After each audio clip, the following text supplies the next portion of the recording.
Olá, minha gente, muito bom dia. Prazer enorme estar com você essa manhã. Esse é o programa Café com Bispo. E nós estamos aqui cheios de alegria, depois de termos passado uma semana exitosa no viver. Estamos vivendo no triunfo de Cristo, superando nossas dores, atravessando nossos desertos e enfrentando as dificuldades que se levantam pelo meio do caminho, mas com total confiança em Deus, de que Ele é fiel e guardará o nosso tesouro até o dia final. A nossa confiança em Cristo está inabalável. Ainda que o nosso homem exterior se corrompa, o nosso homem interior se renova todo dia. E estamos aqui essa manhã para compartilhar, hoje, dia 18/9. Meu Deus do céu, eu digo todo domingo, o tempo corre velozmente, né? E é verdade, cara, estamos aí chegando ao final do ano novamente, mas com uma alegria enorme no nosso coração, com esse senso de dever cumprido, estamos vivendo e não teatralizando a vida, estamos vivendo de verdade, sem termos um personagem para assumir, estamos segurando firme no timão e caminhando com nossa embarcação até o dia do Senhor. Uma alegria estar com você essa manhã, mas eu venho com meus companheiros de trabalho, nossos queridos irmãos de fé. Aqui à minha direita, a minha querida amiga Lodi Nogueira, bem-vinda. Bom dia, obrigada, bispo. Bom dia, meu bispo, pastor João, Diogo e todos vocês que estão aí do outro lado, né? Vocês que estão aí segurando nossa mão. Olha, um beijo bem grande para vocês. Que a sua casa seja cheia da paixão, do amor de Deus, não da paixão, do amor de Deus, do perdão, e que essa paz possa conduzir vocês durante todo o tempo. Amém. É que nossa relação com Deus produz essas duas coisas, né? Produz paixão e amor, né? Quando tem paixão e amor, o negócio pega fogo, né? Queima, incendeia, né? Acaso não nos arde o coração enquanto ele fala conosco, né? Eu cheguei incendiada, era isso. Eu estava queimando, eu cheguei aqui incendiada desse amor. É isso aí, paixão e amor andam juntos, Que né? atmosfera boa a gente está trabalhando com essa condição favorável, né? Que é a paz que ele nos consente. Está aqui todo domingo pela manhã. É de um privilégio, né, João? Muito bom dia, querido João. Muito bom dia, meu querido bispo. Bom dia, Diogo. Bom dia. Você que está conosco, nos ouvindo, você que tem tirado o seu tempo para nos ouvir e... Nos ouvir não, participar conosco, né? Quem sabe você está querendo mandar alguma palavra de lá, lamentavelmente não pode interagir com a gente. Mas tem um chat que você pode... Depois a gente vê, participa, manda alguma coisa. Então, hoje, bispo, eu estou aqui triste, em parte. Eu já estou me preparando, já estou pegando a cadeirinha e batendo a poeira para descer da montanha, porque no capítulo 7, esse nosso assentar ao sopé daquela montanha com o mestre lá em cima, sim, fazendo essa preleção mais linda de toda a sua história, preparando pessoas. Parece que o Mateus deixou para registrar isso bem de princípio, porque tudo indica que era o princípio do ministério de Cristo. Ele estava ali ensinando e preparando os seguidores para até hoje continuarem sobre aqueles ensinos que ele estava passando. Sim. João, não é uma chatura da nossa parte, eu acho que não é. Mas é bom a gente lembrar que esse texto da montanha que você está citando era o suprassumo do ensino de Jesus, e ele não está preparando gente para morar no céu. Ele está preparando gente para viver na terra. E viver com dignidade. Sim, Paulo chama isso de reinar em vida, não é? Reinar em vida. Quando as palavras dele estão em nós, nós temos uma condição de triunfar sobre juízos, de superar obstáculos intransponíveis. É escalar montanha, é saltar obstáculos, é uma força que brota. Comer dele, fazer antropofagia dele, né? Comer dele tem nos remetido a essa condição. E nós acabamos de passar pela consistência do ensino de Jesus. Esse Mateus 5, 6 e 7 é a consistência daquilo que Jesus nos nutre espiritualmente e emocionalmente. Ele fortalece até o corpo, até os ossos são beneficiados, né? Então, assim, a gente está saindo do Sermão da Montanha, o capítulo 7 já é essa transição, mas nós vamos continuar ouvindo as palavras que são chave para a vida. Vamos atravessar o Mar da Galileia com ele, vamos estar ali na beira-mar. Ah, João, vamos passar momentos fantásticos. Pescadores, meninos jogando pedra na beira do mar, fazendo zoada, e ele com a serenidade ensinando. Mas eu quero voltar aqui rapidinho, me permita, quando vocês falaram de paixão. Gente, acho que não tem coisa mais gostosa no mundo do que apaixonar-se por Deus. Porque o homem entrega o seu coração para se apaixonar por um outro ser vivente, se apaixona por alguma coisa, por um carro, se apaixona pela profissão, se apaixona por uma casa, por esporte, se apaixona por qualquer coisa. Eu gostaria, com todo respeito, de dizer, deixe de ser bobo. Apaixone-se por Deus. Não há coisa melhor para se apaixonar do que por Deus. Deixa a gente tão leve, tão alegre, tão gostoso. E eu vejo o salmista do Salmo 112 dando exatamente uma orientação pelo que ele viveu. Como é gostoso, como é feliz o homem que teme ao Senhor e tem prazer. Ter prazer é essa paixão, esse relacionamento apaixonado por Deus. Isso rende tanta coisa. E depois a gente fala sobre isso. A libido fica em alta, né? Gente, nós estamos aqui no capítulo 7 do registro de Mateus sobre a história de Jesus. Mateus foi um discípulo que andou com Jesus, era um coletor de impostos. Seu nome era Levi. Era um nobre, era escrivão, né? Ele era um cara de uma posição social influente, né? Amado por uns e odiado por outros, não é? Porque era um coletor, ele contabilizava aqueles impostos, que era né? coletado, né? Que era coletado. E um dia Jesus passa por ele e o chama para segui-lo. E ele absolutamente decide segui-lo. E ele faz os registros dessa experiência que ele tem com Jesus. Cada palavra que ele ouve, cada ato que ele vê, cada cena que ele está ali, pertencendo àquela cena, ele decide registrar. 2 foram os discípulos que andaram com Jesus e escreveram essas linhas que a gente chama do Evangelho: Mateus e João. Marcos e Lucas não andaram com Jesus, mas Mateus e João sim. Então eles fazem registro, não que os outros não façam. Lucas, por exemplo, é extremamente preciso na sua escrita, registro, né? Ele era um médico habilidoso na escrita e ele faz registros, mas foram coisas que ele ouviu. Ouviu de Maria, ouviu de Barnabé, ouviu de outro discípulo, e ele fielmente faz o registro. Se a gente juntar essas 4 facetas de Jesus, não é? O Evangelho de Mateus, Marcos, Lucas e João, a gente tem um retrato, né, em 5 dimensões, né, em 4 dimensões, melhor dizendo, em 4 dimensões. Então, é o texto que não se confunde. Embora escrito por 4 homens diferentes, o texto não se confunde, ele se complementa e forma uma identidade mais clara para nós, não é?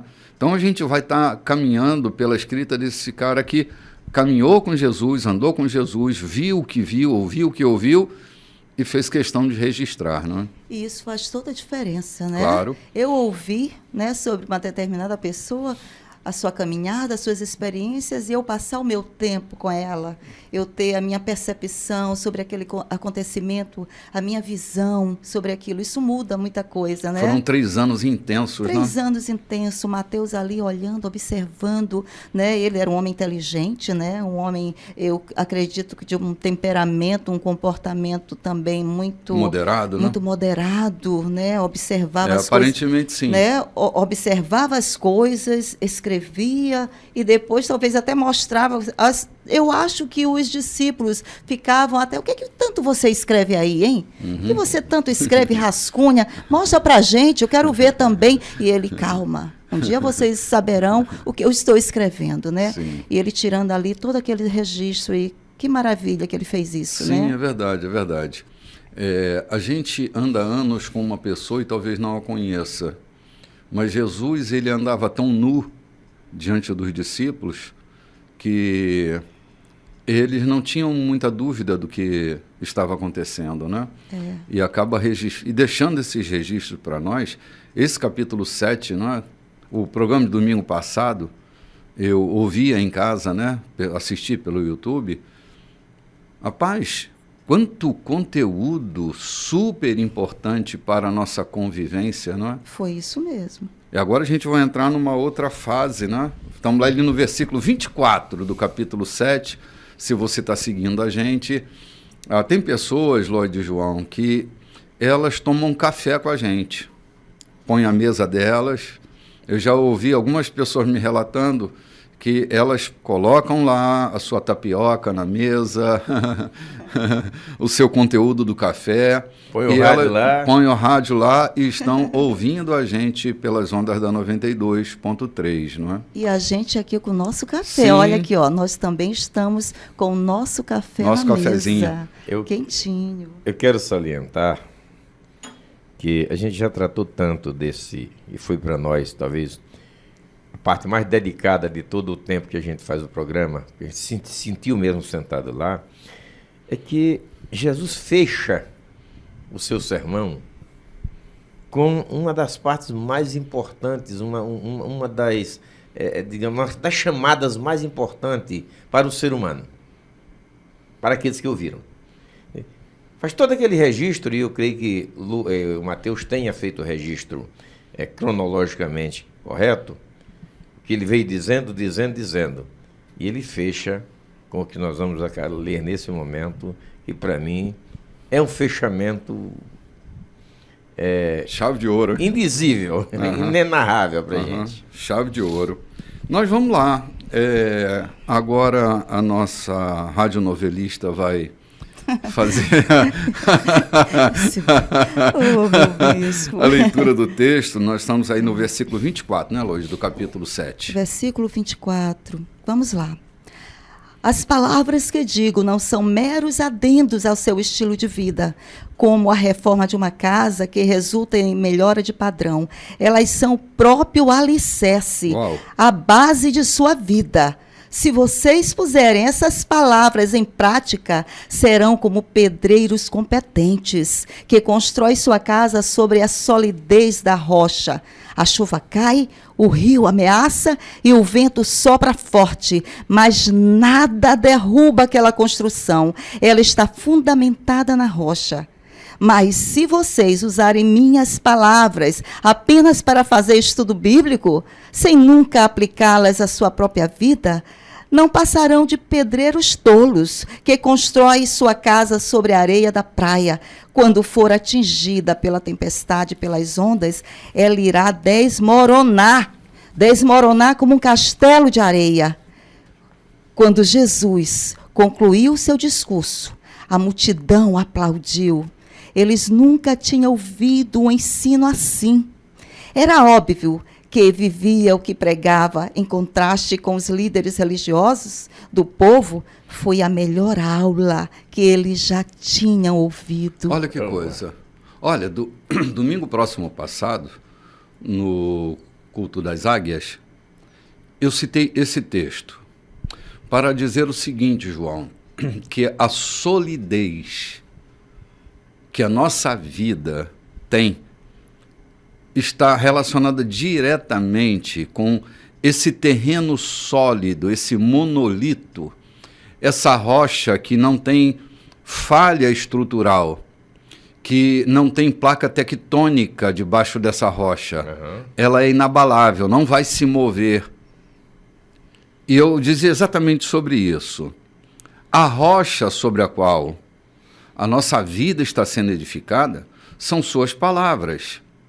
Eu vou contribuir com o texto que você leu, lendo Colossenses 2, que diz assim: meu conselho a vocês é simples e direto. Prossigam com o que receberam, e vocês receberam Cristo Jesus, o Senhor. Agora vivam nele. Vocês estão profundamente enraizados, bem fundamentados nele e conhecem o caminho da fé. Agora façam o que aprenderam. A aula acabou, deixem os livros de lado e comecem a vivê-lo, e que a vida de vocês transborde em ações de graças. Cuidado com os que tentam deslumbrar vocês com seus belos discursos e linguagem pseudo-intelectual. Eles querem envolver vocês em discussões intermináveis, que não servem para nada. Divulgam suas ideias por meio de tradições vazias de seres humanos e superstições vazias de seres espirituais. Não é esse o caminho de Cristo. Tudo que é de Deus tem expressão nele, de modo que vocês podem vê-lo e ouvi-lo claramente. Não precisam de telescópio, microscópio, nem de horóscopo, para compreender a plenitude de Cristo e o vazio do universo sem ele. Se vocês o buscam, a plenitude dele os alcança. Seu poder abrange todas as coisas. Olha o que é que Paulo está dizendo. Parece que Paulo está ouvindo essa história. Isso mesmo. Porque o que Jesus está dizendo é que aquilo não era uma aula, não era um estudo bíblico. Qual é o nosso grande problema? O problema não está no estudo bíblico. Está em nós entendermos que as palavras de Jesus só são dignas de serem emprestadas para um estudo bíblico, João. É vida. E estudo bíblico não é vida. Se a gente não passar por essa experiência, que repetidamente eu digo, antropofágica. Antropofagia é a prática de comer carne humana. O que Jesus propõe escandalosamente é que comamos dele.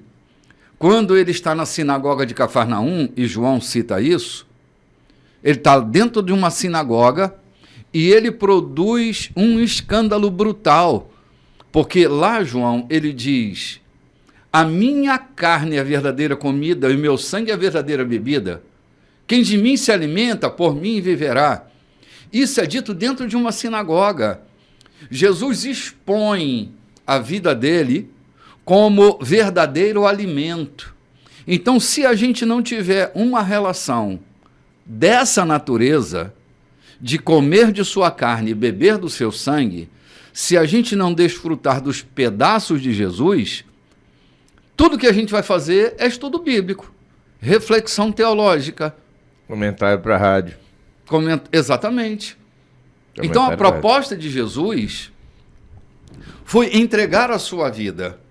Seus ensinos, como ele bem diz aqui em Mateus 7, é como uma rocha que um homem decide fazer profunda vala, colocar seu alicerce e construir sobre ela. Se as palavras de Jesus não forem o fundamento sólido, é o que Paulo diz em Romanos 8, se não for esse fundamento sólido sobre o qual nós edificamos a nossa vida, tudo que a gente vai fazer é alimentar o intelecto. E essa não é a função. Não foi diferente com a lei de Moisés. A lei de Moisés foi feita para ser seguida. Ela era seguida de uma forma não praticada, mas apenas observada. Eu queria que vocês me permitissem ler 2 textos aqui, aproveitando que está na versão que nós lemos, quando Jesus diz assim: as palavras que eu digo para vocês não são complementos para mudar ou para aperfeiçoar uma vida, tal qual faz um pedreiro com uma casa em construção. Dá embeleza, muda o reboco, pinta novamente. Então, é uma casa velha, reformada. Jesus não está dizendo, e as palavras que eu estou ensinando para vocês não são apenas palavras para o vento levar e para vocês aumentarem o conhecimento filosófico de vocês. Eu estou falando de coisas que precisam ser vividas. E na versão mais tradicional que nós temos, é quando dizem, todo aquele que escuta as minhas palavras e as põe em prática. Perfeito. Não é ouvir, não é ter a cabeça cheia de Bíblia, você sempre fala disso, não é conhecer a historicidade de Cristo que te torna um cristão. Claro que não. É viver Cristo. Não é conhecer a Bíblia de capa a capa, citar onde está cada referência, que te faz um cristão ou ter uma vida sólida. Não é o conhecimento da palavra escrita, literária. Na verdade, é muito mais do que isso. É viver a palavra. Eu lembro que uma certa vez eu chegava em casa, não sei com que intenção, quando eu vou pondo os pés para entrar, me vem o texto à cabeça. Portas adentro da minha casa terei coração sincero. Me deu impacto. Por que eu estou pensando isso? Fui rever todos os conceitos das minhas atitudes. Viver a palavra. Aí você pega, tem um texto que diz, fiz um concerto com os meus olhos, como porei em uma donzela. Se você apenas intelectualiza esse texto, é possível que você saia cometendo loucuras por aí. Mas se aquela palavra vive em você, encarna em você, no momento em que ela flui, é exatamente o momento de você barrar daquela intenção impura que talvez esteja fluindo do seu coração. Então o que Jesus está dizendo aqui? Quem ouve e pratica.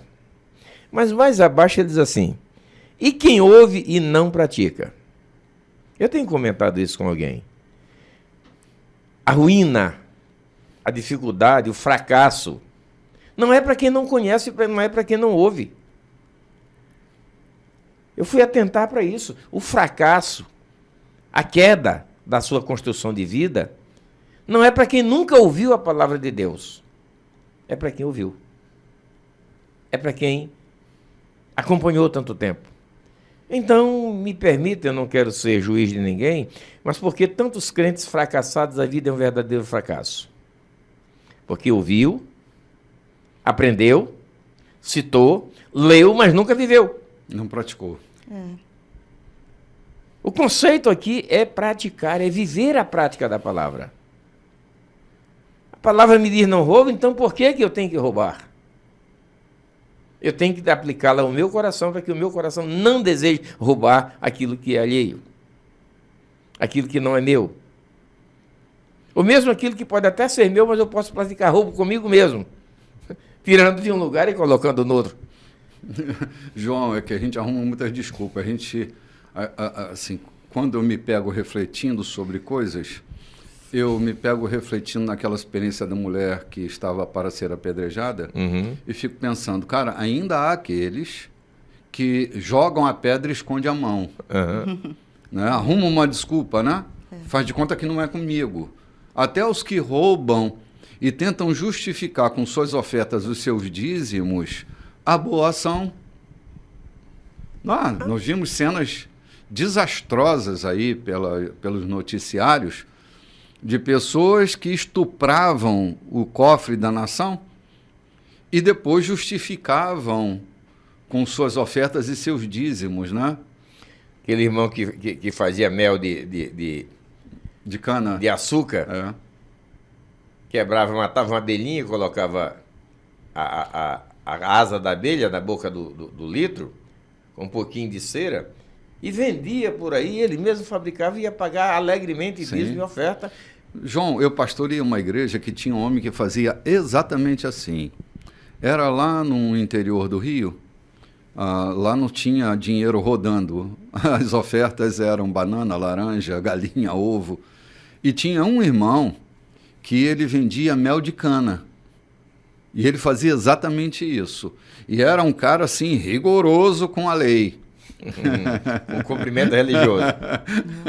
Então a gente está sempre arrumando desculpas e o evangelho não dá desculpas para nós. Não dá. Bispo, eu estou vindo de uma região, semana passada estive lá, observando alguma coisa. O critério do viver religioso. Sim. Mas enquanto com todos os açudes que eu tenho passado, eu não sei o que vai acontecer, porque foi uma região em que Deus resolveu levantar, puxar do nada.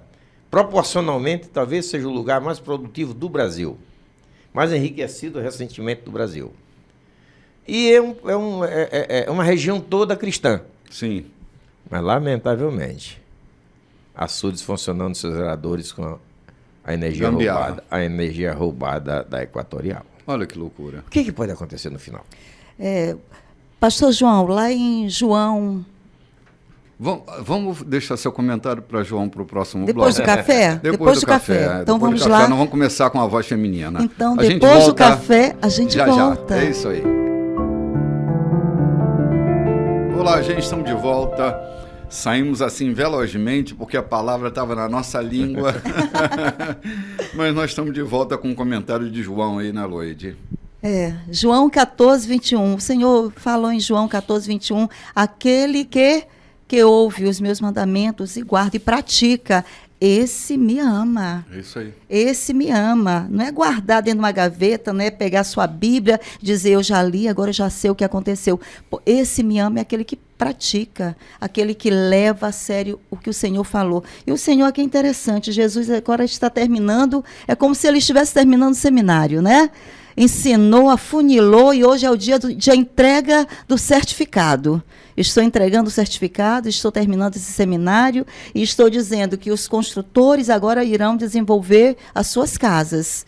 E existe 2 alicerces, uma rocha, um terreno arenoso e um terreno muito sólido, firme. Agora você escolhe, a decisão é sua. Onde você vai construir a sua vida? Aonde é? No terreno duvidoso que você vai construir, mas vai ter um momento que a dificuldade vai bater na porta. E se você construiu a sua vida naquele terreno que vai desmoronar tudo, vai acabar tudo. Vai acabar o casamento que foi consolidificado sobre aquela rocha, sobre aquela coisa arenosa. Vai acabar a criação desse filho que você não soube educar na rocha segura. E o Senhor está dizendo, desenvolva essa vida espiritual, desenvolva a pessoa que você é, mas não no terreno arenoso, duvidoso, porque virão as tempestades, bispo, virão os dias maus, porque para cada dia tem o seu perigo, tem o seu momento de aperto, né? Mas ele diz aqui, construa no melhor terreno, na rocha. Eu entrego essas palavras, ele entregou o melhor. Jesus entregou o melhor. Entregou o melhor e agora ele diz, aqui está, 2 construtores, o sábio e o tolo. O sábio vai construir no terreno forte, onde vem o vento sólido, onde vem o vento, vem a tempestade, vem o dia mau, mas mesmo que surja o dia mau, ele estará lá, Pastor João. Loide, me permita contar uma experiência pessoal. Eu conto não é para ser precioso. É porque talvez sirva para alguém. Você tocou num ponto aí muito sensível, quando você diz, aquele alicerce, ou aquela casa construída sobre a rocha. Os filhos que você construiu sobre o alicerce da palavra. Emociona-me em lembrar disso. Nós temos 3 filhos. Eu e a pastora Marlene temos 3 filhos. Tanto ela quanto eu só temos esses 3 mesmo, né? Então, esses meninos foram para a faculdade. Exatamente em cima da época em que a faculdade era o centro de captação de ideologias malucas, subversivas. E a caçula é muito intrépida e ela foi muito assediada para se tornar líder exatamente desses movimentos. E um dia sentaram na mesa comigo e ela começa a conversa dizendo, pai, nós somos muito felizes em não termos nos tornado subversivos. As faculdades aonde estudamos, todas elas nos tentaram cooptar para sermos líderes subversivos, dada a nossa inteligência, a nossa desenvoltura. Mas o Senhor nunca nos apresentou a sua religião aqui nessa mesa. Todas as vezes que sentamos aqui, o Senhor nos apresenta Jesus e a sua palavra. Nós somos felizes porque o Senhor nunca nos apresentou uma religião, porque seria muito fraca para nos dar segurança lá onde estávamos. E nós só sobrevivemos às investidas, porque O que você fez na nossa vida foi nos apresentar Jesus.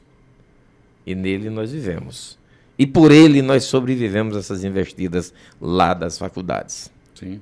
Então, investir, construir com solidez na palavra, na criação dos filhos, na fundação dos teus negócios,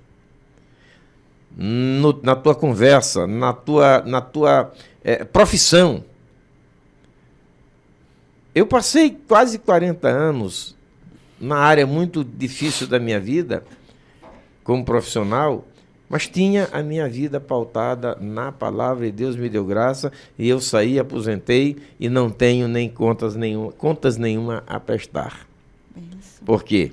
A minha vida esteve, graças a Deus, pautada nisso. Para mim, isso aqui sempre foi um textuário. Aquele que pratica, aquele que ouve e pratica, porque o que ouve não pratica, não é o que não ouve. A tristeza minha é que há muita gente que ouve. Ouve, cumpre, mas não pratica. Depois que conhece, cumprir e praticar, né? tem diferença, tem disso? Claro. Tem. E ele está dizendo, aquele que ouve e pratica. Cumprir é uma obrigação, praticar é uma espontaneidade, entendo eu, é assim? Uhum. Ok, é isso aí. Que tanto o cumprimento quanto o praticar seja a nossa atividade, né? É. Que a gente esteja atento às palavras de Jesus para que ela se transforme em vida em nós. Asaf tem uma canção que ele ora dizendo que seja transformado tudo que nós ouvimos em vida. Amém. É aqui, tem que encarnar em nós. É. Por isso tem que comer, tem que se alimentar. É. Não tem como encarnar sem não se alimentar. Não tem como viver por ele sem comer dele.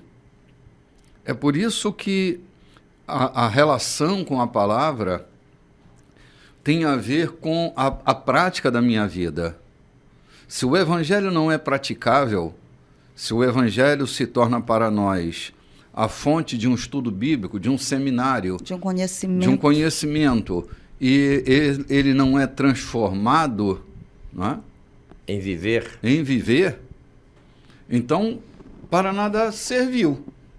Quando bater os ventos, Ah, meu amigo, não tem Quando o rio estrutura que segure. transbordar. Não tem estrutura, João. O impacto do rio, às vezes, é muito violento. atira longe, casas são atiradas longe quando não tem solidificação no seu alicerce. Sim, verdade. Olha, nós estamos avançando aqui, já estamos indo para o capítulo 8, Lloyd. É, Antes que ela leia, eu queria lembrar do nosso café que está acontecendo. Que você se apresse e participe com a gente do café da manhã, na Igreja da Colheita, esperando por você. Certo? É o terceiro domingo e nós estamos aí tomando o nosso O café. cafezinho está pronto lá, as mulheres estão trabalhando o café, aguardando vocês. Mas tem homem trabalhando também, né, João? Sem dúvida. Eu estou sem sabendo que tem homem trabalhando dúvida. também. Sem dúvida. Sem o apoio deles, não aconteceria tão bem como tem acontecido. João, nós vamos agora para o texto de Mateus, capítulo 8, versículo 1. Você pode fazer a leitura, Lloyd, por gentileza? Sim. Jesus desceu da montanha com os aplausos da multidão ainda soando nos ouvidos. De repente apareceu um leproso que se ajoelhou diante de Jesus e pediu: Mestre, se o Senhor quiser, pode me purificar. Jesus estendeu a mão, tocou o leproso e disse: Quero, fique limpo. Todos os sinais da lepra desapareceram na hora. Jesus então lhe disse: Não diga nada a ninguém. Apenas se apresente ao sacerdote para que ele confirme a cura e leve a oferta de gratidão a Deus, ordenada por Moisés. Que a sua vida purificada e grata, não suas palavras, dê testemunho do que eu fiz. Vamos dar uma paradinha aqui? Tem umas coisas bem impressionantes aqui. Essa coisa de Jesus dizer, não diga nada a ninguém, me impressiona. Porque Jesus não estava captando meninos...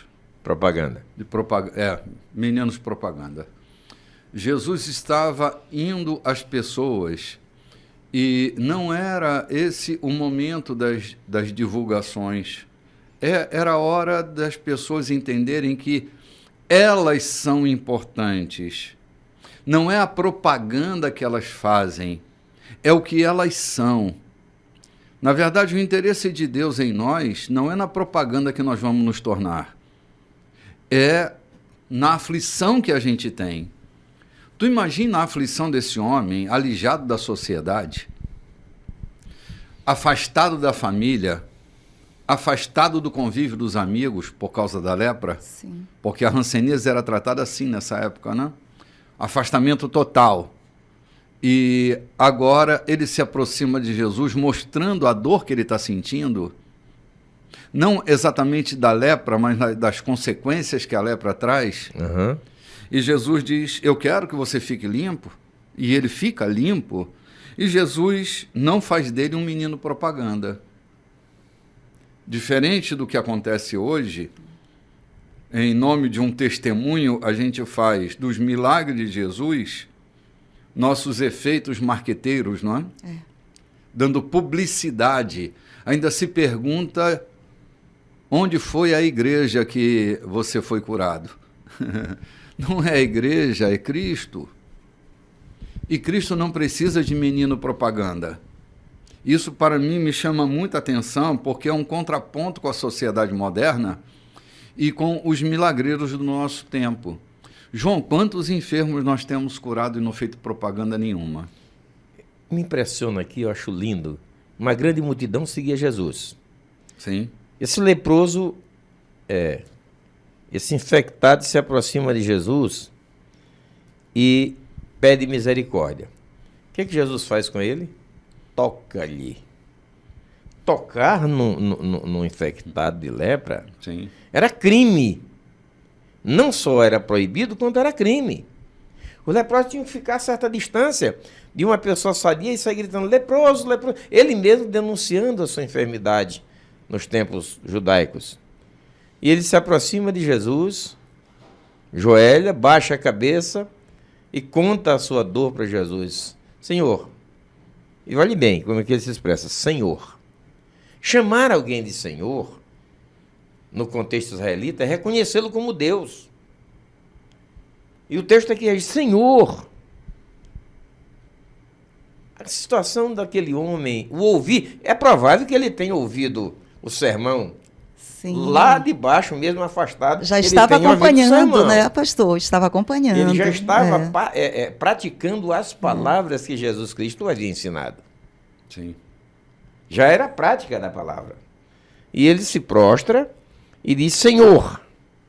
E Jesus faz com ele o quê? Toca-lhe. Mesmo Jesus tocando aquele homem, não se arroga ser Deus para dizer para eles, olha, eu quero provar para vocês que eu sou Deus e que lepra nenhuma pegue em mim, vou tocar nesse leproso, ele vai ficar bom. Não. Jesus não queria propagandear o seu ministério. Ele toca no leproso, cochicha com ele, despede ele e ainda diz, não faça alarde. Sim. E por que ele diz, vai apresentar-te ao sacerdote, não é? Porque, só um dado histórico, né? Uhum. Ele podia dizer, vai apresentar-te ao médico, né? Uhum.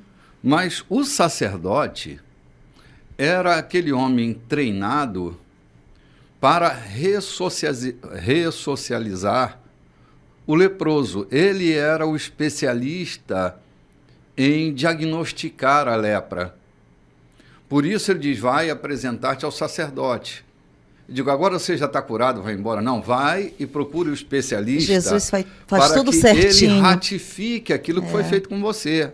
E tem mais, vai levando a tua oferta. Oh, de gratidão. Gente, eu li um livro do bispo da igreja que eu originalmente pertencia, chamado Dinheiro, um assunto altamente espiritual. Dinheiro é um assunto altamente espiritual. Olha o que Jesus está associando. O honorário, a honra materializada, vai apresentar-te ao sacerdote e leve a tua oferta. É o mesmo que ele diz lá para Gideão, né? Gideão está reclamando que não tem dinheiro, que é pobre, que é miserável, e tararau, tararau. Aí chega um momento que ele diz assim, cara, eu vou lá buscar a minha oferta para oferecer. Sabe, a oferta marca a vida da gente, porque a oferta dá significado. Eu atendo muitas pessoas, e toda pessoa que eu atendo de graça no consultório, o valor disso para o atendido parece que não tem a mesma importância. Uhum. Quando se paga, se atribui valor à importância daquilo que está sendo feito, não é? Entendido. Entende? Então, assim, Jesus está dizendo, foi de graça que eu te curei, mas vai levar a tua oferta. Não traga a tua oferta a mim, leva ela ao sacerdote. Uhum. Vai lá e cumpre a regra de Moisés, que diz que a oferta de gratidão deve ser entregue. Eu faço um culto em ação de graças, mas eu não entrego a minha oferta de gratidão. Jesus está animando esse tipo de conduta. Materializar a ação de graça. Materializar o reconhecimento. Porque honorário é isso, né? Vem de honra. Uhum. Honorário é honrar materialmente. É dizer, Deus, eu reconheço que foste tu e vou dar matéria ao meu sentimento. Salvo engano, é lá em Lucas que está escrito, Jesus dizendo, ei, pague dobrado aquele que te ensinou, Sim. aquele que te instruiu. É Paulo quem diz isso, né? Paga com dobro aquele que te instruiu. Mas eu queria voltar aqui à questão do sacerdote, talvez valha a pena. O sacerdote era especializado nisso. Talvez fosse um médico da época, para a sua função. Me entristece, me dói.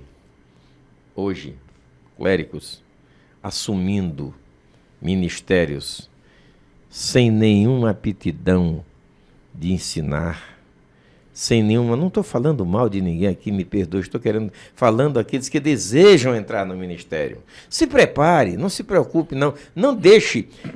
diz um certo escritor que aquele irmão foi para o ministério porque tentou 10 vestibular e não conseguiu. Então a mãe dele disse, então meu filho, é porque Deus te quer no ministério. Será que Deus não preferia querer ele formado no ministério? Médico no ministério? Quanto um pastor médico pode produzir para a sua comunidade? Sim. Quanto um obreiro psicólogo pode produzir, entender a dificuldade dos irmãos? Definir o que é esquizofrenia, o que é endemoniamento, o que é qualquer outra coisa. Uhum. Quanto alguém preparado,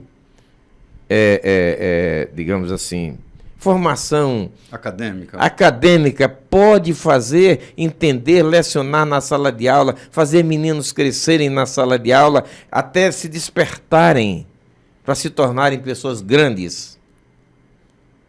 E hoje a gente está pegando o restolho, aquilo que quase não serve para nada, porque não serviu para ser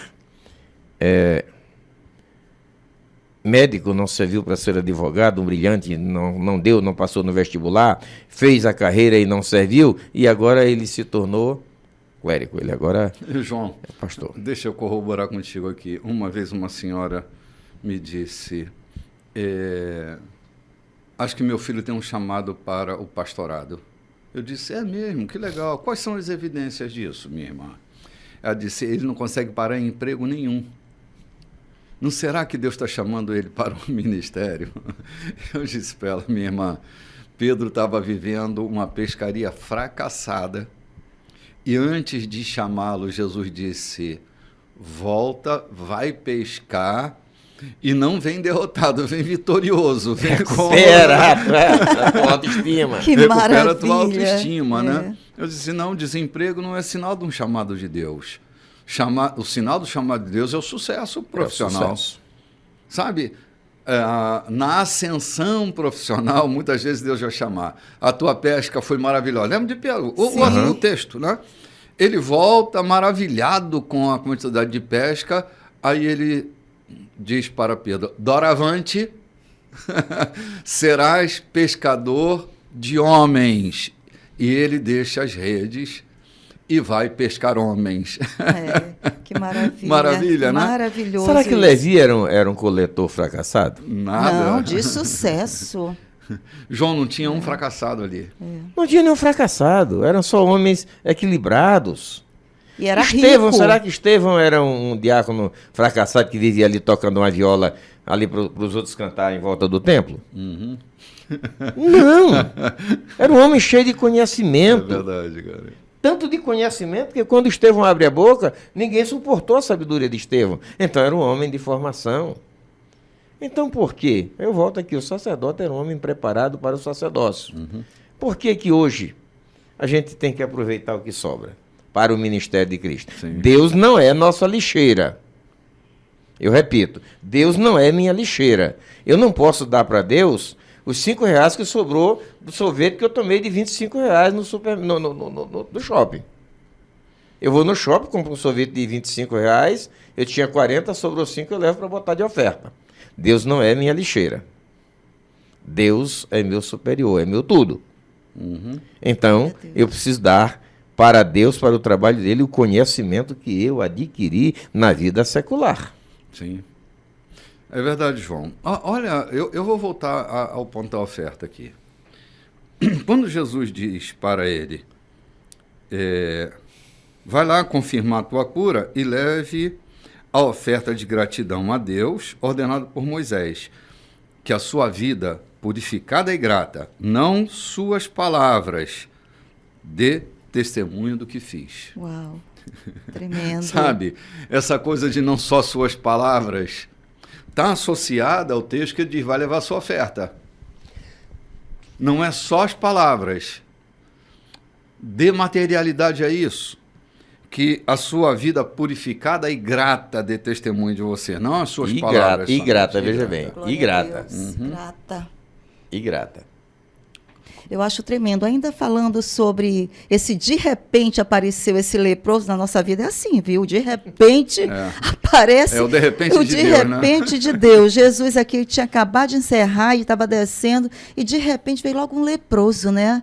Aquele homem que estava acompanhando. O pastor João falou, realmente é isso. A minha impressão é isso. Ele já estava acompanhando tudo e aqui ele diz, bom, é esse homem, é com ele mesmo que eu vou agora ter esse momento. Ele, se ele quiser. E foi aquilo que ele falou, né? Mestre, se tu quiseres, se tu quiser, tu pode me purificar. Olha que esse homem reconhecendo, depois de tudo que Jesus falou, ele reconhece, é com esse homem, ele pode fazer, ele pode me limpar dessa lepra, porque depois que eu vi de tudo isso que eu vi, é com ele. A certeza que esse homem tinha que Jesus ia dar um jeito na sua vida. E Jesus respondeu, eu quero, fica limpo. Sim. Que coisa tremenda quando a gente tem essa confiança. É com Deus. Não é com a agiota que eu vou me garantir o meu pagamento. Mas o Senhor vai trazer a minha solução. O meu de repente Sim. vai acontecer debaixo da minha oração, debaixo da minha súplica, debaixo da minha intercessão. E o Senhor vai dizer, eu quero te tirar dessa situação. Eu quero te tirar desse lugar onde você está, desse inferno que você está vivendo. E aquele homem saiu do inferno que estava vivendo. Sim. Chamar Jesus de o Kyrios, que é o que o leproso está fazendo, era dar a ele, como disse João ainda há pouquinho, um status. Porque o único Kyrios chamado dentro do Império Romano era César. Até por isso houve grande perseguição. Porque eles chamavam Jesus de Kyrios, do Senhor, do dono, do soberano, do soberano. O que esse leproso faz é reconhecer a soberania divina sobre a vida dele. Isso ativa um gatilho. É esse reconhecimento. Lembra que Jesus, na sua própria cidade, não pôde operar grandes sinais? Porque eles o viam como filho do carpinteiro, não como Kyrios. Isso. Sabe, essa demanda de fé que provoca em mim, o demandante, Isso. essa atmosfera de fé, de consistência, para acolher aquilo que Deus está para fazer. Ativou uma fé dentro daquele homem. Exatamente, Isso. exatamente. Eu vejo uma outra coisa aqui linda de Jesus. Ele disse, eu vos dei o exemplo.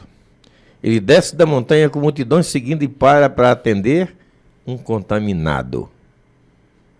Gente, nós somos servos, nós somos ministros. Por que, então, quebrar o canto, não atender aquele irmão que está tão necessitado de nos ouvir? Para gente que a gente gosta só dos certinhos, né, João? E pegar e botar no carro e levar para o hospital para conseguir uma consulta. Jesus nos deu exemplo, ele parou para atender este leproso. E por que temos nos afastado, virado o rosto daqueles que estão na nossa própria igreja? Jonda, tem a caretice de pau de botar um plástico no seu carro. Esse carro pertence ao Senhor Jesus, né? Peraí, e não quer conduzir um acidentado porque não pode sujar o banco? Aham, verdade, cara. Será que Jesus dizia, não, eu vou chamar o SUS para te levar? Tem alguma coisa errada Esse aí, né? leproso era eu, algum tempo atrás, Sim. viu? E que Deus me deu seus ouvidos, me deu seu colo e diz, eu quero te limpar, filha. Eu quero te tirar desse lugar. Sim, é verdade, cara. Todos nós fomos feridos de uma espécie de lepra, né, Luiz? Sim. E ele parou para nos atender. Isso então, aí. vamos lá tomar o nosso café. Vamos lá. Vamos voltar daqui a um pouquinho. Voltamos já já. Olá, gente, estamos de volta. Esse é o terceiro bloco. Estamos alegres e felizes porque temos aprendido com Jesus coisas maravilhosas e fantásticas. Já estamos aqui no capítulo 8, né, Loide? Capítulo 8. Versículo 5. Sim. Jesus vai entrar em Cafarnaum. Cafarnaum é uma cidade importante para Jesus, João. Que fica bem próximo de onde ele estava, né? Sim, Não, exatamente. não. Não, ele desceu e entrou em Cafarnaum. Exatamente, Tava ele estava na próximo. beira do lago e Cafarnaum ficava um pouquinho mais, talvez 700 metros Sim. A dali. cidade é tão preciosa que Jesus mora lá, ele tem uma casa Aham, lá. que o seminário dele era lá. É lá em Cafarnaum. Né? Cafarnaum é o lugar de um texto que eu citei ainda há pouco de João, que tinha uma sinagoga importante, não? Aham, ainda havia restos dela lá. Viu? Olha aí. Cafarnaum é terra boa. Vamos olhar o movimento de Cafarnaum. Talvez essa foi a primeira experiência registrada de Jesus tendo acesso a Cafarnaum. Não que ele não tivesse ido lá outras vezes, mas é o registro de que ele vai entrar pela primeira vez em Cafarnaum, né? Vamos fazer a leitura, Loide? Vamos lá. Assim que Jesus entrou na cidade de Cafarnaum, um capitão romano veio ao seu encontro. Ele estava muito aflito. Senhor, meu criado está doente. Ele não consegue andar e sente dores terríveis. Jesus disse, vou até lá para curá-lo. Ah, não, protestou o capitão. Não quero que o senhor tenha todo esse trabalho. Basta uma ordem sua e o meu criado ficará bom. Sou um homem que recebe e dá ordens. Eu digo a um soldado, vá, e ele vai. A outro, venha, e ele vem. Ao meu escravo, faça isso, e ele faz. Surpreso, Jesus declarou, ainda não vi esse tipo de fé singela em Israel. O povo que deveria saber como Deus atua. Este homem é o início de muitos estrangeiros que logo virão de todas as partes do mundo, do Oriente e do Ocidente, para participar do banquete do reino de Deus com Abraão, Isaque e Jacó, já que os que cresceram na fé, mas nunca tiveram de fato, ficarão do lado de fora, isolados da graça, perguntando o que aconteceu. Vamos parar aqui, cara. Olha que palavra pesada essa. Olha, é um capitão romano, não é um judeu. Não foi criado na fé. E aqui no meu texto está entre aspas, né?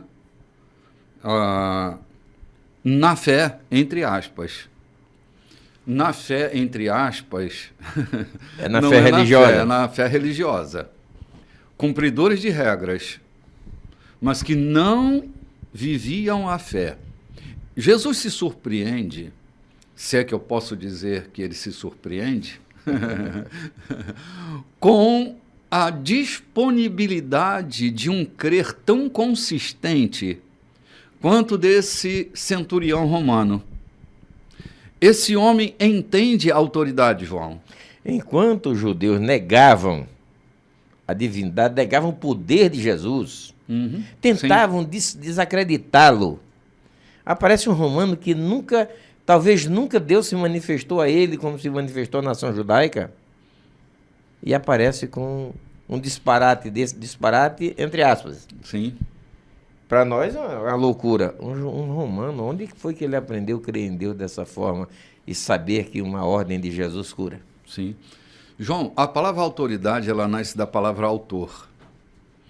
Autoridade, se eu posso conceituar, autoridade é se mover na ordem do autor. Esse homem, ele credibilizava Jesus que ele estava se movendo pela ordem do autor. É um reconhecimento. E a fé, ela tem a ver com esse reconhecimento. Jesus está abrindo o cenário com Abraão, porque a bênção de Abraão é todas as famílias da terra. E ele diz, olha, o caminho para ele está se abrindo, porque virá gente do Oriente, do Ocidente, para participar desse banquete, que aqueles que nasceram, entre aspas, na fé, não vão participar, não obtiveram esse acesso. Mas virá gente de todo canto, com o coração aberto, com a sua mente aberta, com a virgindade do seu interior, com uma fé, desculpe, movida no paganismo da sua região, mas que, ao olhar para Jesus, o reconhecem. Como fez o leproso, olha, dois caras, um leproso que reconhece seu senhorio e um romano que reconhece oficial. O seu senhorio. Sim, era um centurião, um comandante de 100 homens. Isso. Era um cara importante dentro das tropas romanas, né? E ele olha para Jesus e reconhece a sua autoridade. Ele diz, eu também sou um homem sujeito à autoridade, eu mando um que vai e ele vai, mando que outro venha e ele vem. Eu sei como é que esse movimento acontece. E eu estou reconhecendo que tu és um homem de autoridade, que tu pode mandar e tudo pode acontecer, nem precisa ir na minha casa. Talvez ele pensasse, cara, eu não sou digno desse cara ir lá.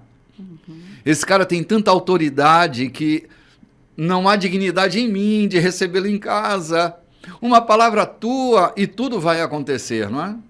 Não era uma escusa não querer receber Jesus, porque era o contrário, né? O judeu que não recebia... Sim. O judeu não recebia gentil. Gentil em sua casa. Mas ele era romano, ele podia receber quem ele quisesse. Todavia, a sua expressão foi tão linda. E nós estamos aqui ignorando.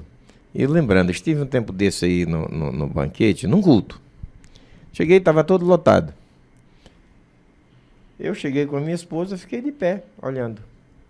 2 meninos, lá do mato, que não era nem de dentro da comunidade, nos viram de pé, 2 crianças, de 16 ou 17 anos, de 13 anos.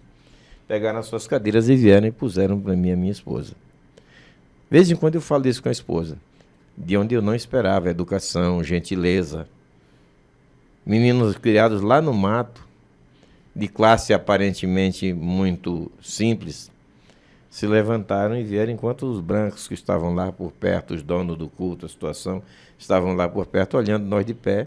Nós, como visitantes, não fomos ofertados cadeira. Então é isso. Diz um doido que de onde se espera de lá que não vem. De onde não se espera, de lá que vem, né? É um ditado popular. É porque muitas vezes é a nossa seleção. Jesus olha e diz assim, nenhum judeu. Lá no caso dos 10 leprosos, ou dos 10 cegos, quem voltou para tratar com Jesus não foi um judeu, foi um mestiço, um samaritano. Foi isso? Sim. Foi um samaritano, não foi um judeu. Então, gente, a fé não é exclusividade de religiosos. Deus não é propriedade de igreja nenhuma. Deus não é senhor de igrejas e nem está disposto ou atrelado às nossas orações. Que muitas vezes até queremos dizer, Senhor, seja inimigo daquele que é meu inimigo. O nosso sentimento humano muitas vezes nos empurra para querer que Jesus não goste daquele de quem nós não gostamos. Que ele não goste daqueles que nos têm feito mal. A nossa humanidade é isso. Mas o que nós aprendemos aqui no fechado Sermão da Montanha é viver a palavra. Sim, é verdade. Viver a palavra. E encarná-la. Bispo, pastor João, e eu ainda fico empolgada ainda com esse momento de cura, né? O Senhor diz, eu vou lá. Olha aqui, Jesus indo lá no lugar da minha dor, no lugar da minha aflição, na minha casa, sabe?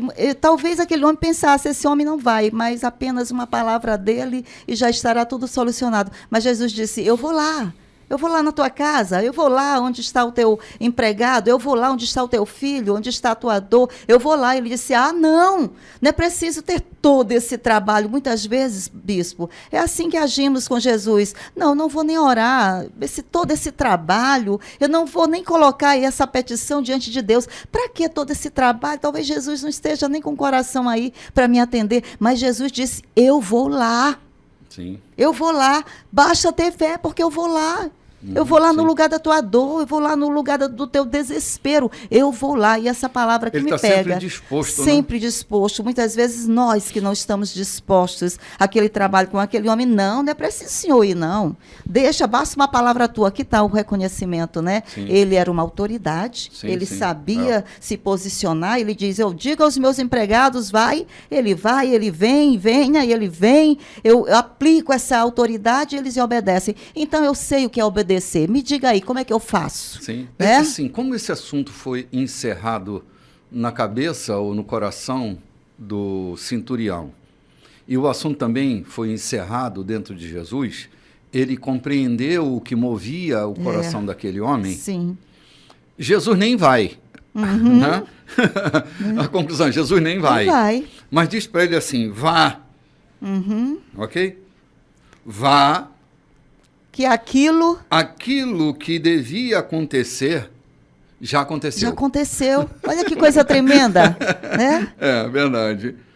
Naquela hora, o criado dele ficou bom. Uau! Imagina esse homem quando chegou em casa, eu vou ver se realmente isso aconteceu. Quando chegou lá, estava o criado bom, curado. Sim, Lodi, o poder da palavra. Jesus não fez um espetáculo, não fez uma oração mirabolante. Ninguém nem viu essa cura lá não na hora. Não soltou fogos. Ele só liberou uma palavra. E essa palavra atravessou a geografia. Uau. No mundo espiritual não há essa geografia. Não há topografias. No mundo espiritual, uma palavra ganha efeitos incalculáveis. Não há calendário, né? Não há calendário. A palavra é liberada e ela vai cumprir seu fim determinado, é o que Isaías diz, né? A palavra vai cumprir seu fim determinado. Então, aquilo que dizemos afeta terminantemente. Olha, gente, quantas pessoas estão hoje, João, mortalmente feridas por causa de uma palavra liberada. E quantas pessoas estão radicalmente curadas por causa de uma palavra. Isso. Sabe, é o poder que a palavra tem. Nós somos gerados pela palavra, todos nós. Nós fomos falados antes de falarmos. É a fala do outro que desperta em mim a estruturação do meu ego. A gente nasce sem ego, a gente nasce sem superego, a gente nasce com um id, um sujeito desejante em nós. Mas a gente, até os 3 anos, a gente não é a primeira pessoa, a gente não é eu. Ok? A gente não é eu. Porque a gente é introduzido pela palavra que nos falam. Uma criança só assume o seu eu a partir dos 3 anos. É aí que o ego dessa pessoa vai sendo estruturado. É simples a gente entender isso. Quando uma criança começa a falar e vai falar sobre si, ela diz para a mãe assim, mamãe, o Joãozinho está com fome. Ele é o Joãozinho. Mas ele não se assume na primeira pessoa porque ele não tem eu. O eu vai sendo constituído. Lá pelos 3 anos é que ele diz, mamãe, eu estou com fome. Mas até aí, pelos 3 anos, ele é terceira pessoa. Quando a mãe vai corrigir o Joãozinho e diz, Joãozinho, não é Joãozinho, eu estou com fome, é eu estou com fome. Ah, você está com fome, mamãe? Porque a mamãe é a primeira pessoa da sua singularidade. Ele ainda não é eu. A palavra foi quem nos constituiu. Nós somos gerados pela palavra. E quando no Evangelho aprendemos que nós fomos gerados pela palavra, nascemos de novo pela palavra, é que esta palavra sobre a qual estamos debatendo aqui e avançando no curso do programa, estamos falando desta palavra que nos constituiu novas criaturas. Amém. As coisas velhas de um eu adoecido, elas começam a perder efeito em nós. Graças a Deus. Então, nós somos falados pela palavra para que se estruture um eu mais saudável em nós. Quando nós estamos sendo falados pela palavra, um novo sujeito nasce em nós. Um sujeito mais saudável. Essa comparação que eu estou fazendo aqui não é uma comparação sem nexo, uma comparação acadêmica. Eu estou raciocinando o movimento da palavra. Quando Jesus diz, vá, porque aquilo que você acredita que ia acontecer, já aconteceu. Eu já liberei a palavra. A palavra já está liberada. Ela já está cumprindo o seu efeito. E esse homem sai acreditando no poder da palavra. Ele volta para casa acreditando no poder da palavra. É impressionante o que anda acontecendo, gente. Tremendo. É maravilhoso. A palavra de Deus, né? Ela tem esse poder. Nós somos aquilo que a palavra diz que nós somos. Se a palavra me diz que eu sou mais do que vencedor, eu posso estar perdendo. Mas essa estrutura de mais que vencedor, ela me faz reagir. É como o lutador que está ali no octógono lutando e ele está sendo derrotado e ele ouve o grito da namorada dele, da esposa dele, da mãe dele lá, levanta, levanta, levanta, que a gente vê nos filmes, né? Aquilo tem um poder extraordinário. Quando um homem está fracassado economicamente e tem uma mulher, ou vice-versa, né? Tem alguém do seu lado que diz, você vai conseguir, você vai se levantar de novo, você vai conseguir. Isso tem um poder estrutural dentro da gente. É mesmo. É um poder milagroso. Então, é por isso que Pedro diz assim, se alguém fala, deve falar segundo os oráculos de Deus. O que são os oráculos de Deus? São sentenças divinas que habitam em nós. São palavras vivas que habitam em nós. Falar pelo oráculo é demandar na profecia, é anunciar um novo capítulo. Amém. Era o que Jeremias fazia, por exemplo, dentro do mundo babilônico. Eu me lembro, assim que eles vão entrar no exílio babilônico, que Jeremias profetiza e os caras ficam assim, apavorados com a desastrosa profecia de Jeremias, mas Jeremias é aquele cara que vai arrancar também do exílio aquelas almas que estão depenadas, estão em estado de insolvência, almas perturbadas pela aflição do exílio. E Jeremias vai usar a sua palavra para reposicionar a nação. Só pensando, a diferença entre os sacerdotes e os profetas é que os sacerdotes, eles tinham uma condução religiosa para o povo. Os profetas, eles eram reformadores sociais. Todos os profetas, é só você ir lá e ver, todos os profetas anunciam um tempo de reestruturação, um tempo de reforma. Na verdade, os profetas tinham essa função de erguer internamente o povo que estava no meio de um desastre, preparando-os para viver um novo tempo. Essa era a função profética.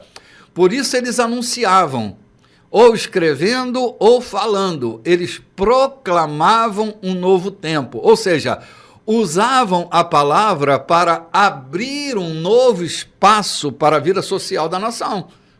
E assim se movimentava todo profeta.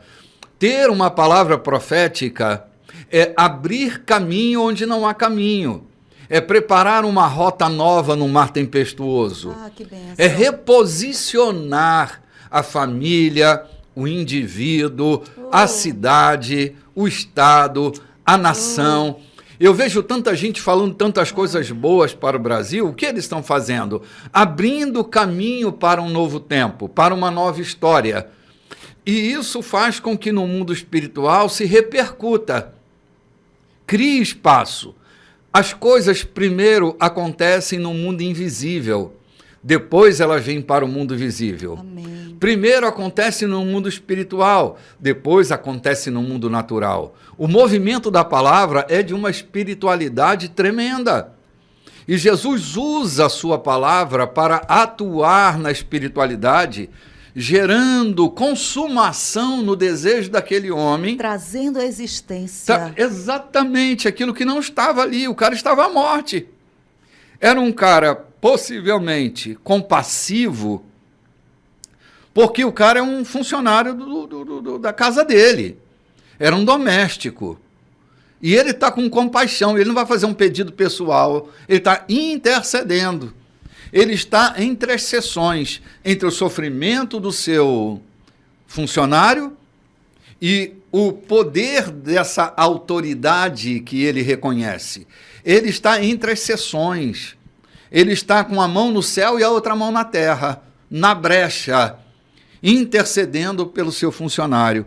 Uau. E o poder dessa compaixão move o coração de Jesus. E Jesus libera a sua palavra. Que bênção, maravilhoso, né? Maravilhoso. Desculpe minha fala que estendida aí. sejamos tocados, liberados pela poderosa palavra de Deus. Sim. Amém. Que a palavra seja liberada e que aquela palavra que está em nós, a palavra está próximo da tua boca, está no teu coração, que a gente tenha mais relação com o oráculo, que a gente tenha mais relação com essa palavra viva que pulsa dentro de nós. Nós estamos lotados, pastor João, de palavras vivas. Nós estamos lotados de coisas boas.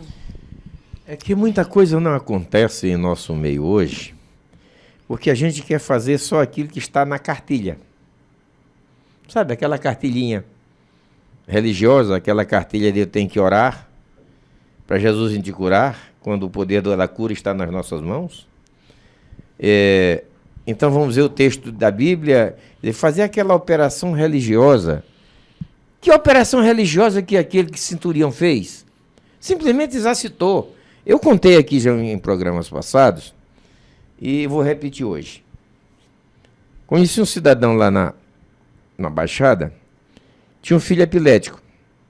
O menino estava com uns 12 anos. Ele deu de abandonar a igreja, abandonar tudo e beber cachaça e fazer loucura, o pai. Entende bem? Há 3 dias fora de casa e o menino convulsionando de epilepsia, tremendamente, e ele chega em casa bêbado.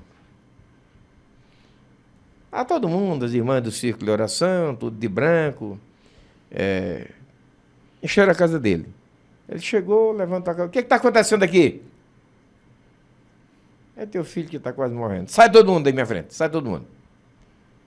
Jogou o chapéu no chão, entrou no quarto, se ajoelhou junto do leito do menino e disse: Deus, quem está aqui é este desgraçado, bêbado, vagabundo, que não vale nada. Quem está diante de ti é este miserável que não vale nada, bêbado, vagabundo, arruaceiro, que chegou agora e viu o filho dele desse jeito. Mas tu pode curar meu filho, Deus.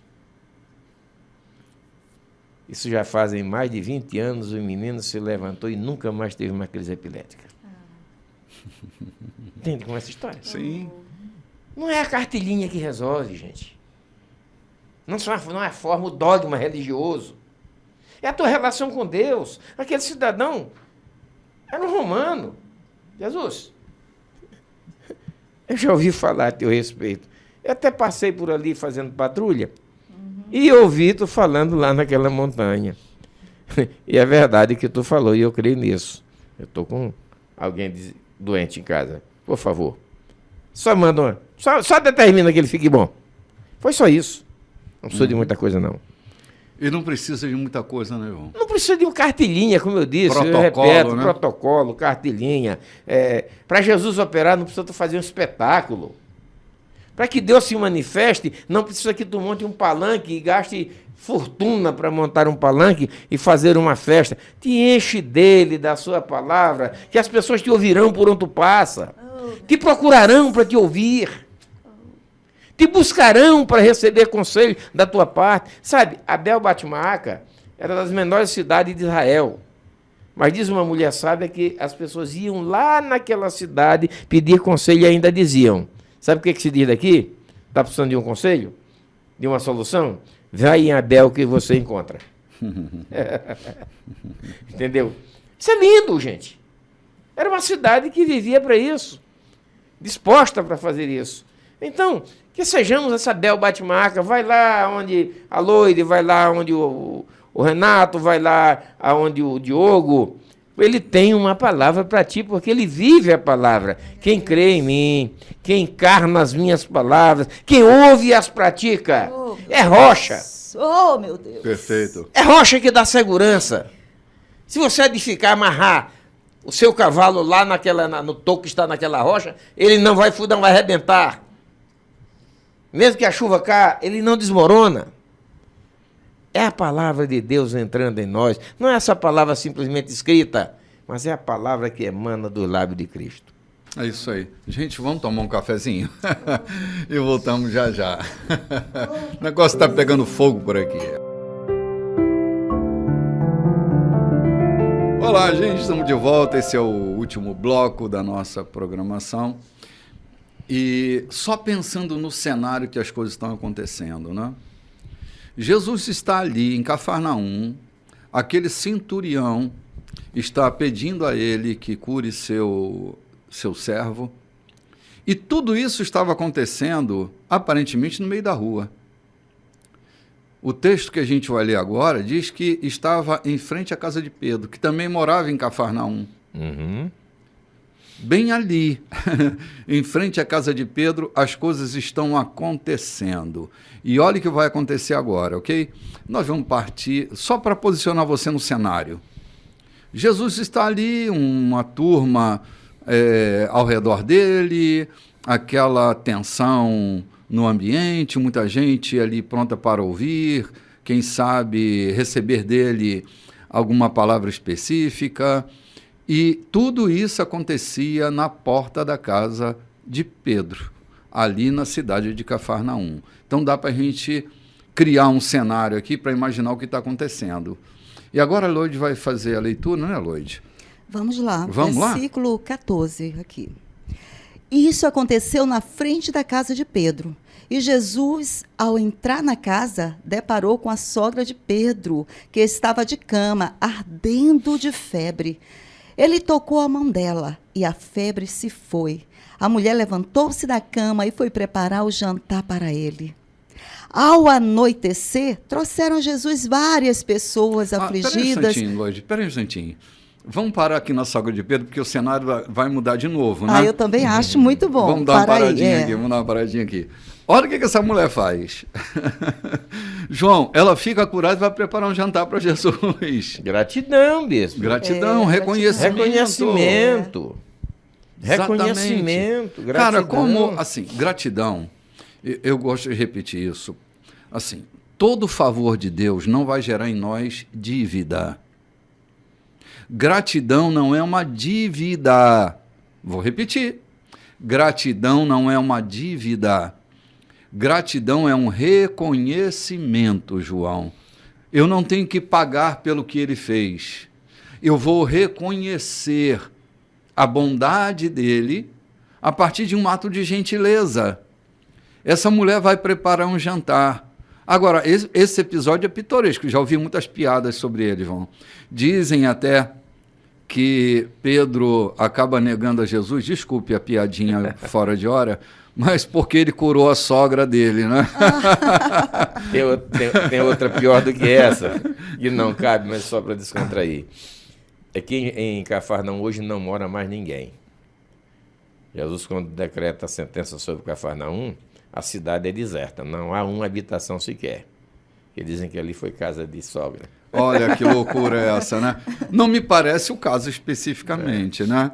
É só uma brincadeira, dos mal intencionados em ressaltar essa coisa da inimizade contra a sogra, né? Há tanta sogra, gente boa, né? Não? E eu vou ser uma sogra, gente boa, viu? Não pode ser uma sogra coral, não, por favor, Lois. Eu tenho dois filhos. Olhe bem isso aqui. Das pessoas de gratidão a Cristo, explícita, aqui está um leproso que voltou e uma mulher que se levantou para servir. Então era pessoa de qualidade. A gente brincou, mas na verdade precisa se ver a qualidade dessa mulher. Levantou-se para fazer um jantar e não foi só para Jesus. Ele andava com a turma dele. Não deu para servir a multidão toda, mas ela deve ter feito um jantar farto para servir todo mundo. Enaltecer as qualidades dessa mulher, com a gratidão dela, é digna de respeito, né? Claro que sim, João. Deveria ser uma dessas mulheres notáveis. Verdade. Serviçais. Devia ser uma mulher que marcava a vida das pessoas. Então, olha a qualidade do sentimento dessa mulher. Ela estava com febre. Sei qual era o motivo da febre, o texto não cita. Mas ela estava acamada de febre. Né? A febre estava indicando algum processo infeccioso aí, né? Jesus não tira só a febre, cura essa mulher do processo infeccioso. Dá-lhe ânimo. Dá-lhe ânimo, tanto que ela levanta e vai fazer o jantar, não é? Se move dentro das suas atividades diárias, né? Sim, é importante a gente se mover. É que o favor dela, né? A gentileza dela, assim, as nossas ofertas, foi uma oferta que ela fez para Jesus, né? O jantar foi uma oferta. Toda oferta declara quem nós somos. Quando Abel e Caim estão lá oferecendo as suas ofertas, diz o texto que Deus agradou-se de Abel e de sua oferta, e não se agradou de Caim e de sua oferta. Parece que as nossas ofertas contam nossa história. Essa mulher está contando a história dela, está botando o coração dela. Aquela viúva que deu tudo que ela tinha, e Jesus lhe deu a maior quantia, né? Ela deu tudo que ela tinha. É essa qualidade que a gente dá às ofertas que a gente faz. Como disse João, não pode ser o troco do ônibus, não pode ser o troco do sorvete. A gente é ousado no shopping, mas é tímido na hora das ofertas. A gente é ousado em honrar uma pessoa. A gente compra presentes caros para gente que nem valoriza a gente tanto assim. Mas a gente é tímido na hora de honrar a Deus. Por que tanta timidez? Por que não ser mais ousado? Por que não dar maior qualidade àquilo que eu faço? Por que não contar a história do meu interior a partir da oferta? Não foi isso que ele disse para o leproso ainda agorinha? São duas ofertas, duas entregas que vão manifestar o reconhecimento.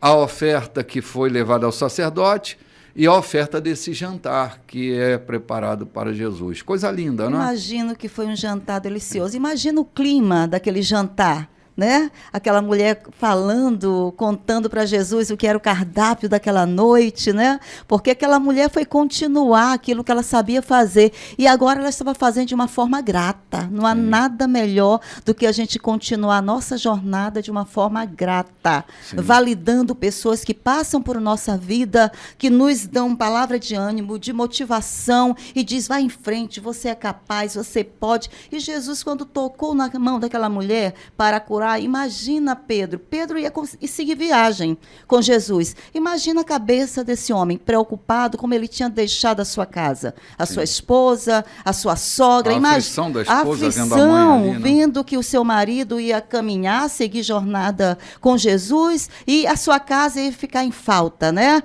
Falta do sacerdote, Pedro ia sair, ia continuar a casa com a sua esposa e a sogra. Como seria a dinâmica dessa casa no seu dia a dia? Então, Jesus estruturou liberou a casa de Pedro, trouxe para deixaram liberado, deixou ali a casa de Pedro em ordem, porque Pedro ia seguir viagem com ele. Sim. A sogra estava agora em ordem. Sim. A sogra também agora seria aquela pessoa ajudadora da filha, né? O marido ia seguir viagem. Sim. E agora as duas ia dar continuidade de dias ali favoráveis, dias maravilhosos, e aquele jantar ia contribuir. Eu fico imaginando, assim, eu não consigo ler um texto sem não imaginar o que está acontecendo, né? Eu leio esse texto e fico imaginando que essa mulher deve ter preparado um bom peixe. Uau! Porque Pedro era pescador, ele não era pecuarista, né? Uhum. Deve ter preparado um bom peixe com um pirão de farinha maranhense, né? Com um leite de coco, alguma coisa assim, e Jesus né? amava um peixe, hein? Ele era cozinheiro de peixe, né? Uau. Ele fazia peixe assado como ninguém. Os discípulos já estavam até acostumados, né? Isso mesmo. Pelo modo de fazer a fogueira, é ele, Pedro. Uau. E encontram Jesus na praia com alguns peixes, fazendo na brasa. E Jesus ainda pega alguns peixes da pescaria ali, fresquinho, né? Uau. Para assar para os seus discípulos. Essa atividade de comer juntos, né? Que tanto marca a vida da gente quando a gente come junto, quando a gente papeia em torno da mesa, né? Por isso que a mesa é o centro da nossa experiência, né? Isso mesmo. A mesa eucarística para nós é o centro da nossa experiência. Uma vez por mês, eu acho que a gente devia fazer era todo domingo, mas uma vez por mês nós fazemos a mesa eucarística, porque esse comer daquela mesa produz uma atmosfera de fé. Lembra que Jesus indo para Cafarnaum, para a cidade de... Quando ele vai com Clopas, né, ele entra na cidade de Naum? Não lembro agora que cidade que era, olha aí. Ele estava entrando na cidade... É o dia de Emaús. Emaús, obrigado, João. Quando ele está entrando em Emaús, ele vai parar numa mesa. Enquanto ele partia o pão, seus olhos se abrem, né? Se descortinam. É uma revelação que vai ficar para quando a gente estiver no texto, mas isso é muito lindo. Muitas vezes a revelação do Cristo acontece no partir do pão. Verdade, João. É misterioso. Os nossos olhos se abrem. Imagina os olhos daquela sogra se abrindo. Ele se revela no partir do pão. Veja aqui o que nós temos no versículo seguinte. Enquanto jantaram ali, a tarde cai. O que acontece? Trouxeram endemoniados e enfermos. Jesus não parou o seu... Não, já está bom, agora eu vou descansar, armar minha redinha e descansar essa comida gostosa que foi feita. Não. A tarde cai, a noite vem chegando e a casa enche. Trouxeram-lhe endemoniados e enfermos. João, parece uma contrariedade com alguns pregadores modernos que chegam numa cidade e se escondem dentro de um quarto de hotel e não querem tocar em ninguém para não perder a unção. Como se a unção fosse um elemento que pode ser perdido. Então eles se isolam e não deixam as pessoas chegarem, se aproximarem. Jesus, pelo contrário, era uma porteira aberta de acesso à vida das pessoas, né? É isso mesmo. Ele está ali. Ao anoitecer, essa gente toda vai ao encontro dele e ele não se esconde dentro da casa da sogra de Pedro, né? Ele não manda nenhum assessor. Nem mandou montar um palanque na frente da casa de Pedro para fazer uma preleção, um espetáculo de cura, né? Sim. Sim, como disse Lodge, nem mandou um assessor conversar com as pessoas, né? Eu já tive a oportunidade de estar com muitas pessoas da mídia e algumas delas me mandavam um assessor para falar comigo, né? Não, vai um assessor. E depois que eu estava ali falando com o assessor, ela aparecia, né? Oi, e tal, para tirar foto, para alguma coisa assim. Eu não entendia muito bem, né? Faz parte do jogo do marketing. Faz parte do jogo, né? Eu me sinto importante, eu sou mais importante do que você no reino. Mas Jesus aqui, ele não veio dizer que é importante. O importante do reino é o rei. E o rei é Jesus. Nós somos esses súditos desse reino, né? Nós somos isso, nós somos mesmo filhos e filhas desse rei poderoso. E eu fiquei, meu Deus, que é isso? Não, você acerta com o meu assessor. Sim, é jogo, né? é jogo, Lloyd, para manter seu território. Olha, quantas vezes tipo, convidado para pregar em algum lugar, o pastor da igreja mesmo não falava comigo ao telefone, era um assessor que tratava dos assuntos aleatórios, né? Eu pensei, uai, o assessor tem acesso a mim, eu não tenho acesso ao pastor, que diabo é isso que está acontecendo, né? Eu quero falar com o cara que é responsável pela igreja, né? Ele precisa me ouvir, eu preciso ouvi-lo, a gente precisa se inteirar. Né? Então, assim, é um jogo de importantização. Isso, eu não quero entrar nesse mérito, e já estou entrando. É triste a gente tratar igrejas, ministério, como empresa, como um negócio, como business. Então, quando um assessor trata com um pastor convidado, ele não está tratando com uma obra de amistosidade, ele não está tratando com um amor cristão, ele está tratando com um business na igreja, com uma necessidade daquela festa acontecer e trazer um pregador renomado para que dê nome àquilo que está acontecendo. Porque quando há, na verdade, um sentimento cristão, amor, relacionamento, é eu que faço questão de falar com o pastor daquela igreja. Eu faço questão de falar com ele, de tratar com ele, porque é uma relação entre irmãos, entre pastores. Eu preciso conhecer com quem eu estou tratando. Preciso falar com quem está cooperando comigo ou com quem eu vou cooperar. Essa questão de business na igreja tem ficado nesse marasma, que você vai num culto, vai num evento por aí, e volta do jeito que foi e não traz nada de novo. Não traz nada de novo. Primeiro, é lamentável dizer, eu não estou aqui menosprezando ninguém. Há lugares que você vai e passa 3 dias de festa e não vê Jesus lá de jeito nenhum. Está só o povo. Por que não vê Jesus? Porque onde Jesus chega, está aqui, ele chegou em Cafarnaum para jantar na casa de Pedro. Não foi? Foi. Parou na casa de Pedro para jantar. E o que aconteceu? Trouxeram-lhe muita gente doente, enfermo, endemoniado para ele curar. Então, por onde ele passava, ele só desce do monte. Antes de entrar na cidade, já 2 fatos aconteceram. Não é? No mínimo que ficaram registrados. Ninguém sabe os demais que aconteceram sem ser percebidos, sem ser registrados. Então, essa relação com Cristo é muito diferente de fazer business, de fazer negócio. E Jesus Cristo, eu volto, Jesus Cristo, tem lugar que a festa põe aí 3 dias e ele não foi lá. Talvez porque não foi convidado, talvez porque a festa tinha apenas o objetivo de usá-lo como pretexto. E onde é que se encontra um caso desse na Bíblia? Simão faz um jantar, querendo usar Jesus para promover a sua reinserção.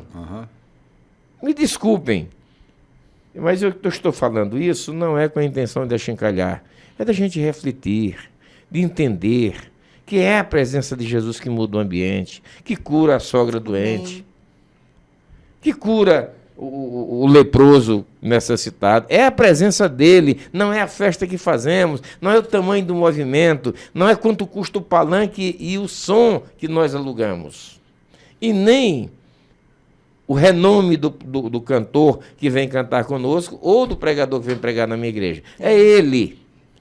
Se ele estiver... Eu estive numa festa, uma certa vez, e tinha um pastor presidente da região, era o escalado para ser o pregador. De repente, convidaram, chamaram o menino lá para cantar, que nem estava na escala, mas quiseram encher ali o ambiente, o momento. Não encontraram o menino e disseram, então vamos ouvir o pastor fulano aqui. Era um pastor inexpressivo, de uma cidade pequena. Ele se levanta. Quando ele começa a pregar, eu olho para a praça está literalmente congelada. Ninguém comprava um bombom, ninguém mudava o pé, todo mundo sisudo olhando para aquele pregador, e ele pregou ali aproximadamente 30 minutos, que o chão tremeu.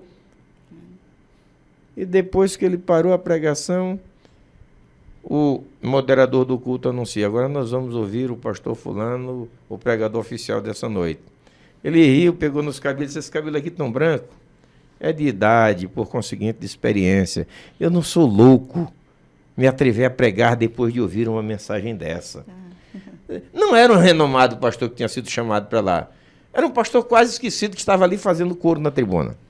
Jesus se manifesta de uma forma tão linda, tão eficiente, que até a minha vida foi impactada. Ai, que benção. Eu volto daquela festa, chego em casa, durmo tranquilo, quando amanhece eu digo para Deus, Deus, tudo que tu já me colocaste nas mãos para fazer, eu tenho feito. Tem dado certo. O que tem mais para me fazer? Eu desço a escada, o telefone toca. Alguém dizendo, quero te vender a minha empresa. E eu fechei negócio naquele dia. Que bênção, que coisa linda. João. A intimidade. É ele. Não adianta, não é o pregador renomado. João, roubar a fala de Jesus é um crime. Se Jesus já falou, por que eu tenho que falar? Tá feito. Sim, mas eu tenho necessidade de colocar a azeitona na empada. Uau. Entende? Já está tudo pronto, está tudo certo, está tudo apareci, resolvido, mas eu não bispo. apareci. E aí, como é que fica? Cara, meu chapéu tirado para esse pastor, que reconheceu Sabedoria, a né? fala de Jesus e se calou. Jesus está falando, vamos ficar quietinhos, cara. Vamos ficar com o que ele disse. É o Vamos bastante. ficar com o que ele disse. Sim. Agora, por que importantizar um pastor e Jesus Cristo é o menos mencionado em grandes festas por aí? Só serve para ser o animador. Em nome de Jesus. Aí todo mundo se anima. Mas é o menos mencionado. Muito raramente se vê dizer, ele está aqui e veio para atender a tua necessidade. Não. Pega-se um texto elaborado, com histórico bíblico, etc, etc. Tem me entristecido o coração ter andado por aí em algumas festas dessas. Bom, que Bispo. Deus nos livre dessas festas. Sim, Bispo, Lloyd, vamos lá. Eu gosto muito assim dessa intimidade, porque Jesus ele não ficou na sala da casa de Pedro, nem na copa, ele está aqui na cama. A cama fala da intimidade, né? Como ele foi atrás dessa sogra lá na cama, lá na sua intimidade, e ele a curou. É isso, sabe? Abria não apenas as varandas da nossa casa espiritual para receber A Jesus. sala bem arrumadinha, Não, né? não. Ele quer a intimidade do nosso coração, ele quer o lugar mais fechado, que muitas vezes a gente Entrar nas nossas bagunças, né? nas recâmaras, né? O Senhor que é o lugar mais aqui, mais íntimo do nosso ser. Ele foi atrás dessa sogra. A gente ouve tanta história de sogra, mas Jesus vai atrás da sogra, daquela que muitas vezes ninguém vai. Ele foi atrás. Eu acho muito bacana isso, porque ele vai na intimidade. O pastor João falou que Jesus não se escondeu de ninguém, ele se mostrou. E ao anoitecer, trouxeram a Jesus várias pessoas afligidas por demônios, e ele as livrou daquele tormento. Olha aqui, pessoas atormentadas. Aí operou também cura física em vários doentes. Tudo isso cumpriu o conhecido sermão profético de Isaías. Ele levou nossas doenças, ele carregou nossas enfermidades. Que maravilha, né? Que maravilha. Que maravilha. Lloyd, lembra que o tempo usado aqui é passado, né?